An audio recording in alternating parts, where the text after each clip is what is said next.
మంత్రి పదవిలో నుంచి తీసేస్తే చాలట. ఆయన ప్రస్తుత కేంద్ర మంత్రి. ఏడాది జరిగిన పార్లమెంట్ ఎన్నికల్లో ఎంపీగా గెలిచారు. పైగా మోదీ ప్రభుత్వంలో మంత్రిగా ఉన్నారు. 2 కీలకమైన శాఖలకు ఆయన మంత్రి. ఒకటి పెట్రోలియం అండ్ నేచురల్ గ్యాస్ శాఖ సహాయ మంత్రి, రెండోది టూరిజం మంత్రి. 2 ముఖ్యమైన పదవులు. కేంద్ర మంత్రి పదవి వస్తే ఎవరైనా సంతోషిస్తారు, ఎగిరి గంతేస్తారు. కానీ ఆయన మాత్రం తనకెందుకొచ్చిన ఈ మంత్రి పదవులు, తనను ఈ మంత్రి పదవిలో నుంచి తీసేస్తే బాగుంటుందని అనుకుంటున్నారట.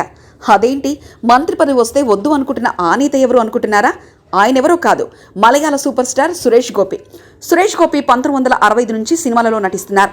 ఆయన నటించిన ఎన్నో సినిమాలు తెలుగులోకి డబ్ అయ్యాయి. జాతీయ ఉత్తమ నటుడు అవార్డును కూడా అందుకున్నారు. ఆయన నటుడు మాత్రమే కాదు, గాయకుడు కూడా. సినిమాల్లో సోలోగా పాటలు కూడా పాడుతూ ఉంటారు. అలాగే 2 తెలుగు సినిమాల్లోనూ ఆయన డైరెక్ట్గా నటించారు. ఈ ఏడాది ఆయన త్రిశూర్ నుంచి లోక్సభ ఎంపీగా గెలిచారు. బీజేపీ తరఫున కేరళలో గెలిచిన ఏకైక ఎంపీ కావడంతో ఆయనకు మంత్రి పదవి ఇచ్చారు.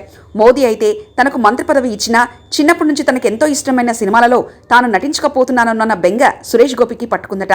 ఇప్పటికే ఆయన అన్ని కలిపి 20 నుంచి 22 సినిమాల వరకు కమిట్ అయ్యారు. తాను నటించాల్సిన సినిమాల జాబితా తీసుకెళ్లి కేంద్ర హోంమంత్రి అమిత్ షాను కలిసి తాను సినిమాలో నటిస్తాను పర్మిషన్ ఇవ్వాలని వేడుకున్నారట. అయితే అమిత్ షా లిస్టు పక్కన పడేసి నాయకత్వానికి విధేయుడుగా ఉండాలి, మంత్రి కాబట్టి హుందాగా ఉండాలని చెప్పారట. ఏది ఏమైనా సురేష్ గోపికి మంత్రి పదవి వచ్చినా ఏమాత్రం సంతోషంగా లేరట. ఆయన ఇప్పుడు మంత్రి పదవి వదులుకొని సినిమాలో నటించాలని ఎంతో ఉత్సాహపడుతున్నారు. కానీ కేంద్ర అధినాయకత్వం అందుకు ఒప్పుకోవడం లేదు. ఆ మాటకొస్తే గతంలో ఎన్టీఆర్ కూడా ముఖ్యమంత్రిగా ఉంటూ సొంత సినిమాలో నటించి విమర్శలు ఎదుర్కొన్నారు. చిరంజీవి మాత్రం రాజకీయాల్లో ఉన్నంతకాలం సినిమాల జోలికి పోలేదు. రాజకీయాలు విరమించుకున్న తర్వాత తిరిగి సినిమాలోకి వచ్చారు. ఇక ఇప్పుడు ఏపీలో డిప్యూటీ సీఎంగా ఉన్న పవన్ కళ్యాణ్ పూర్తి చేయాల్సిన సినిమాలు కూడా 3-4 ఉన్నాయి. మరి పవన్ ఏం చేస్తారో కూడా చూడాల్సి ఉంది. మరిన్ని కథనాల కోసం సబ్స్క్రైబ్ చేసుకోండి మీ అక్షర శిల్పం.